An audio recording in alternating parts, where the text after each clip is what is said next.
একটা সুখবর শুনেছো গিন্নি? আমাদের জমিদার মশাইয়ের পুত্র সন্তান হয়েছে। তাই নাকি? তা বেশ, এ তো আনন্দেরই কথা, কিন্তু তোমায় যেন একটু বেশি খুশি মনে হচ্ছে। তা হবে না? জমিদার মশাইয়ের অনেক দিনের সাধ পূর্ণ হয়েছে। প্রাসাদে উৎসব হবে, আর সেই উপলক্ষে ব্রাহ্মণ পর্যন্ত হবেই হবে। আহ, কতদিন যে সেসব রাজকীয় খাবার খাইনি, এবার এবার একেবারে কবজি ডুবিয়ে খাবো। আহা, গাছে কাঁঠাল আর গোঁফে তেল, আগে তো নেমন্তন্ন করুক। ওই ওই শোনো, বলতে না বলতে। শোনো শোনো শোনো শোনো দিয়া মন, খুশির কথা বলি শোনো সকল প্রজাগণ।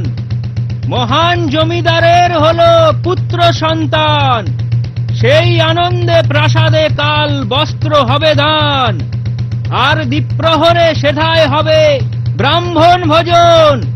যেথায় যত বামুন আছো রইল নিমন্ত্রণ।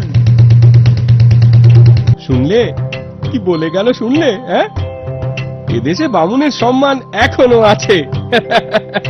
গোবিন্দ গোবিন্দ, পেট ভরলেই আনন্দ। গিন্নি, আজ রাতে আর খাবো না, উদরকে একটু বিশ্রাম দিতে হবে। কাল দ্বীপ্রহরে মহাভোজ। শুধু নিজের কথাই ভাবছো? আমার বুঝি ভালো মন্দ খেতে ইচ্ছে করে না? আচ্ছা পিটুক তুমি। আহা, চড়ছো কেন? খালি হাতে ফিরবো নাকি?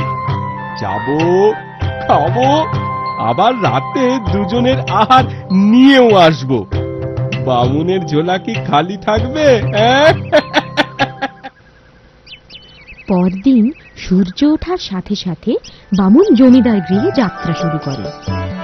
কিছু দূর যাওয়ার পর জঙ্গলের পথ। বামুন ভয়ে ভয়ে জঙ্গলের পথে হাঁটে। এই গভীর জঙ্গল রে বাবা, শেষে বাঘের পেটে প্রাণটা না যায়।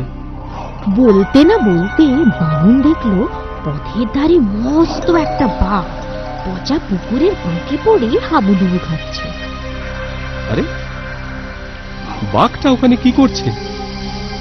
না বাবা, কাছে গিয়ে কাজ নেই, বাঘটা পাঁক থেকে ওঠার আগেই পালাতে হবে। ও বামুন ঠাকুর, শুনছো? ও বামুন ঠাকুর, ভয় পেও না, ভয় পেও না, দয়া করে এদিকে এসো, আমায় বাঁচাও, নইলে এই পাঁকে ডুবে আমি মারা যাব যে। দয়া করে উদ্ধার করো আমায়। আহা, ডেকে বিপদ আনি আর কি? তোমার চালাকি আমি বুঝি না? তুমি হিংস্র বাঘ, আমি তোমাকে বাঁচালে তুমি তো আমাকেই খেয়ে ফেলবে। দোহাই ঠাকুর, দোহাই, কথা দিচ্ছি, আমি তোমাকে খাবো না, আমাকে বাঁচাও। আচ্ছা, এত যখন মিনতি করছো, তোমার কথাই রাখি, কিন্তু তুমিও কথা রেখো, আমাকে খেও না জানো। সে আর বলতে, ঠাকুর, ঠাকুর তুমি ভয় পেও না, আমার কথার খেলাপ হবে না।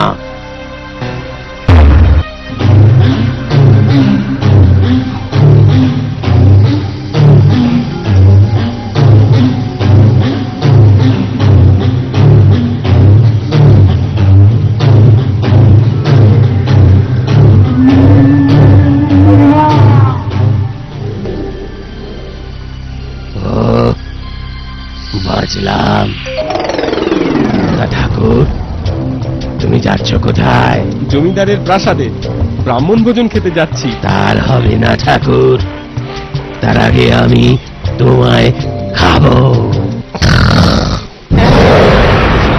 কি বাবু, তুমি আমাকে কথা দিলে যে আমায় খাবে না, আর এখন এমন কথা বলছো কেন? তোমার কি অধর্মেরও ভয় নেই? আমিও সব ধর্ম অধর্ম বুঝি না, মানুষ সামনে পেলেই আমি তাকে খাই। আমারই মতিভ্রম হয়েছিল, ভুলেই গিয়েছিলাম উপকারীকে বাঘে খায়। তা তুমি নিতান্তই যদি আমায় খাবে, তবে একটু সবুর করো। আমি আর সবুর সইতে পারছি না। 2 দিন ওই পাকে পড়েছিলাম, এখন আমার খুব খুব খিদে পেয়েছে। আমি এক্ষুনি তোমায় খাবো। তা খাও, তবে ধর্মের কথা শোনানো ব্রাহ্মণের ধর্ম। আমি তোমার উপকার করেছি, প্রাণে বাঁচিয়েছি, তাই আমায় কোনো সুযোগ না দিলে আমার প্রতি অবিচার হবে। মৃত্যুর পর আমার স্বর্গবাস হলেও তোমার নরকবাস হবে। বিশ্বাস না হয় 5 জনকে জিজ্ঞাসা করে দেখতে পারো, তারা কি বলে, বিচার হয়ে যাবে। তুমিও আমায় সুযোগ দিলে পাপের ভাগী হবে না, নরক যন্ত্রণার থেকেও বেঁচে যাবে। এই এই তোমরা মানুষরা এত কথা বলো না, শুধু শুধু দেরি করে দিচ্ছ। এই জঙ্গলে 5 জনকে পাবে কোথায়? না না না না, বেশি দেরি হবে না। ওই নদীর দিকে চলো, সামনে যাকে পাবো তাকেই জিজ্ঞাসা করব। আচ্ছা তাই চলো। বাঘের থেকে বাঁচলাম, এবারে পাপের থেকে বাঁচি।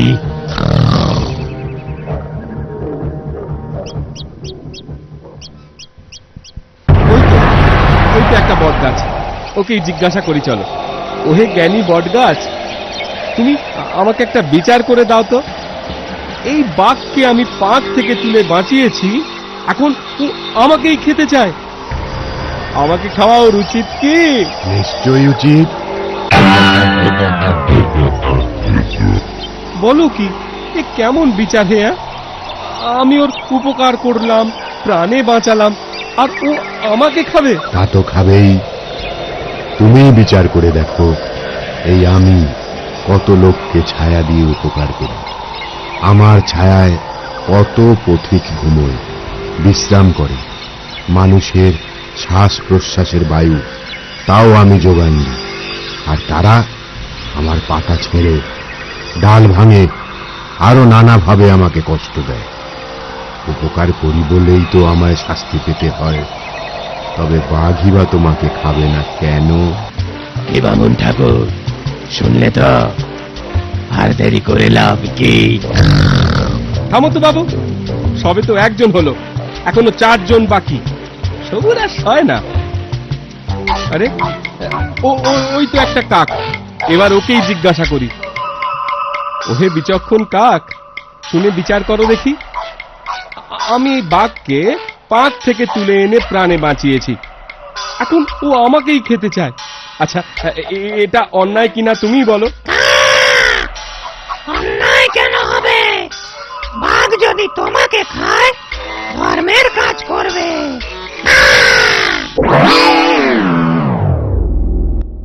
বাহ বাহ বাহ বাহ বাহ, খুব বিচার করলে তো। এই তুমি বিচক্ষণ, এই তোমার বুদ্ধি। মূর্খ কাক। মৃত্যুর মুখে তোমার বিচার বুদ্ধি লোপ পেয়েছে ঠাকুর, নইলে তুমি বাস্তব জ্ঞান হারাবে কেন? কি তোমার বাস্তব শুনি? এই আমাকে দেখো, যেখানে যত নোংরা আবর্জনা থাকে তা আমি খেয়ে থাকি। এতে কি সমাজের উপকার করি না?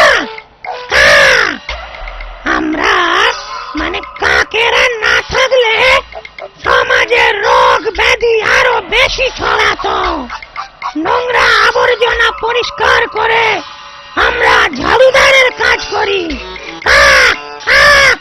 আর তোমরা আমাদের দেখলেই ঢিল ছড়ো, বাড়ি থেকে তাড়িয়ে দাও। অলক্ষণে কাক বলে গাল মন্দ করো, তা তোমরা উপকারীকে সাজা দাও। আর বাঘ তেমনটি করলে তার অধর্ম হবে কেন? ও আর যে পারি না, খিদে পেয়েছে, খাবো। তার আবার ন্যায় অন্যায়, ধর্ম অধর্ম তোমরা পারো বটে। অত যদি বুঝতে তুমি, তো মানুষ হয়ে যেতে। চলো চলো, এবার 3য় জনের কাছে যাই।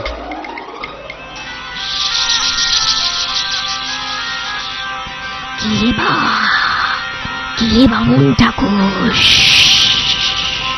তোমরা একসাথে কোথায় চললে? ব্যাপারটা কি বলো দেখি। বামুন ঠাকুর, ওই তো 3য় জন, ওকেই জিজ্ঞাসা করো না। শোনো হে সাপ, তোমার বিচার বুদ্ধি দেখি। এই বাঘ আমায় খেতে চায়, অথচ আমি ওকে প্রাণে বাঁচিয়েছি। উপকারীকে খাওয়া তো পাপ, কি বলো সাপ? কেন পাপ হতে যাবে কেন? এটাই তো রীতি। বাঘ মানুষকে খাবে না তো কি সাপ পাতা দুব্ব ঘাস খাবে? না না না না, কিন্তু আমি তোর উপকার করেছি। উপকার কি আমি করি না? চাষের জমির পোকামাকড় ইঁদুর খেয়ে আমরা ফসল বাঁচাই, সেই ফসল খেয়ে মানুষ বেঁচে থাকে, পরে আমাদের উপকার মনেই রাখে না, দেখলেই মারতে আসে, বিষ দাঁত ভেঙে দেয়, জামা পিঠে আটকে রাখে, আরো কত না অত্যাচার করে মানুষ।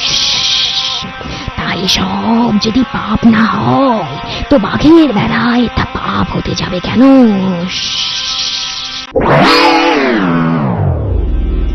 তো তোমায় বিচার করতে বলাই ভুল হয়েছে। সাপের আবার পাপের বিচার, যত সব।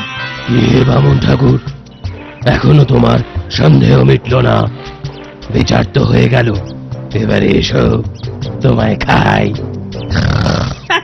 অত খাই খাই করো না তো, এখনো দুজন বাকি।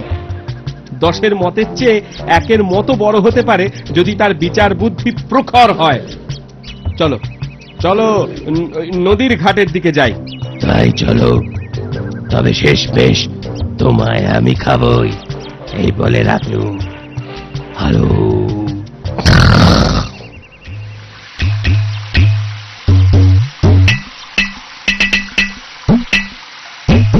ঠাকুর, ওই হাঁড়িকে জিজ্ঞেস করো, দেরি করো না, খিদেতে পেট চ করছে।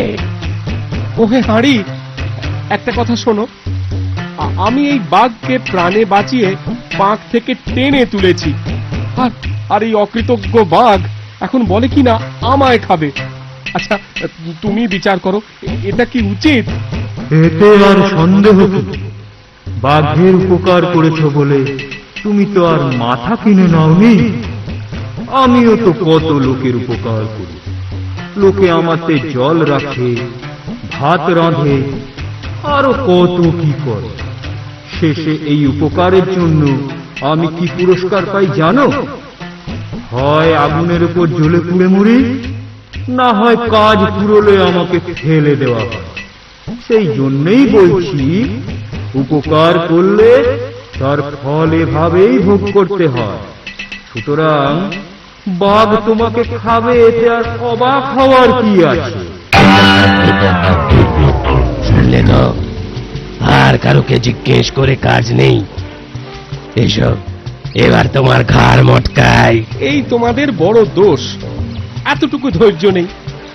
আর তো মোটে 1 জন বাকি, সে যদি বলে এও, তখন আমারও কোনো দুঃখ থাকবে না, তোমারও কোনো পাপ হবে না।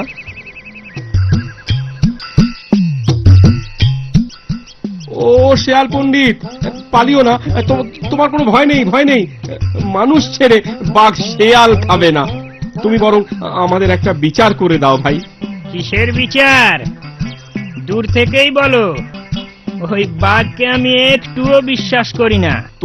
তোমাকে দেখে আমি একটু ভরসা পেলাম। তুমি পণ্ডিত, এতক্ষণ সব মূর্খদের কাছে বিচার চাইছিলাম জানো। ঠাকুর, ভূমিকা ছেড়ে আসল কথা বলো, আমার আবার তাড়া আছে। শোনো শেয়াল পণ্ডিত, হয়েছে কি, আমি অকৃতজ্ঞ বেঈমান বাঘকে প্রাণে বাঁচিয়েছি। ও পাকে ডুবে মরছিল জানো, তা ওকে বাঁচাবার পর আমাকেই খেতে চাইছে, অথচ আগে কথা দিয়েছিল আমার কোনো ক্ষতি সে করবে না। এটা কি কথার খেলাপ নয়? হ্যাঁ, এটা কি অন্যায় নয়? হ্যাঁ, তুমি বিচার করো। কি বাঘ, তুমি কথা দাওনি যে আমায় খাবে না? তা দিয়েছিলুম বটে, তাতে কি? কথা রাখতে গেলে তো আমায় ঠকতে হবে, না খেয়ে মরতে হবে। কথার দামের থেকে আমার কাছে নিজের প্রাণের দাম ঢের বেশি। তোমাদের কথা আমি কিছুই বুঝতে পারছি না। আর বিচার করতে গেলে আগে স্থান, কাল, পাত্র বিচার করতে হবে। তাই ঘটনা কোথায় ঘটেছিল? ওই দিকে একটা পচা পাঁকের পুকুর আছে, সেইখানে। আমায় যদি সেখানে নিয়ে যেতে পারো তাহলে ন্যায় বিচারের সুবিধে হয়। তা বেশ, তাড়াতাড়ি চলো, সেখানেই যাই। খিদের জ্বালা আর সহ্য হয় না। বাঘ আগে, ব্রাহ্মণ মাঝে, আর শিয়াল পিছনে। এইভাবে তারা সেই পুকুরের কাছে এলো।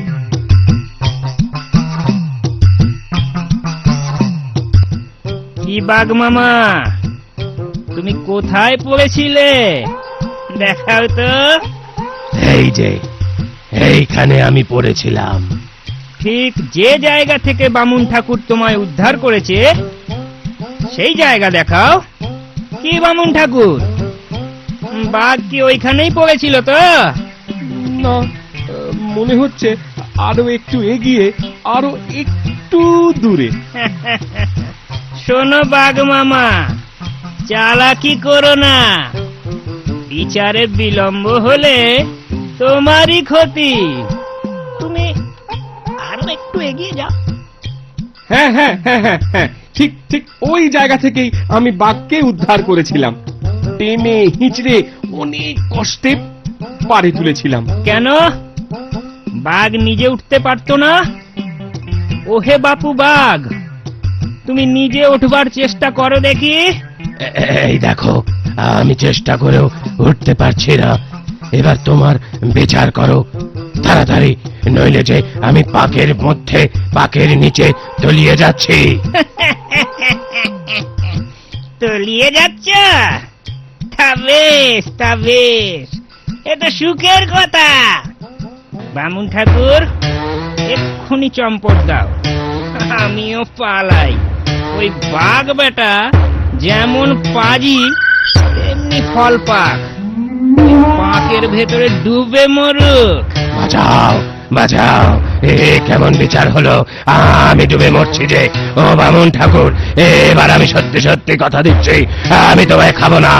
আমাকে বাঁচাও, বাঁচাও, বাঁচাও, বাঁচাও, বাঁচাও, বাঁচাও, চেঁচাও চেঁচাও, এবার যত পারো চেঁচাও। আমি আর কর্ণপাত করছি না, আমার ভালোই শিখতে হয়েছে। সে ভুল আমি আর করবো না। ধন্যবাদ শিয়াল পণ্ডিত, তোমার সারা জীবন মনে থাকবে। এই বলে ব্রাহ্মণ শিয়াল চম্পট দিল, আর বোকা বাঘ ছটফট করতে করতে ক্রমেই ডুবতে থাকে।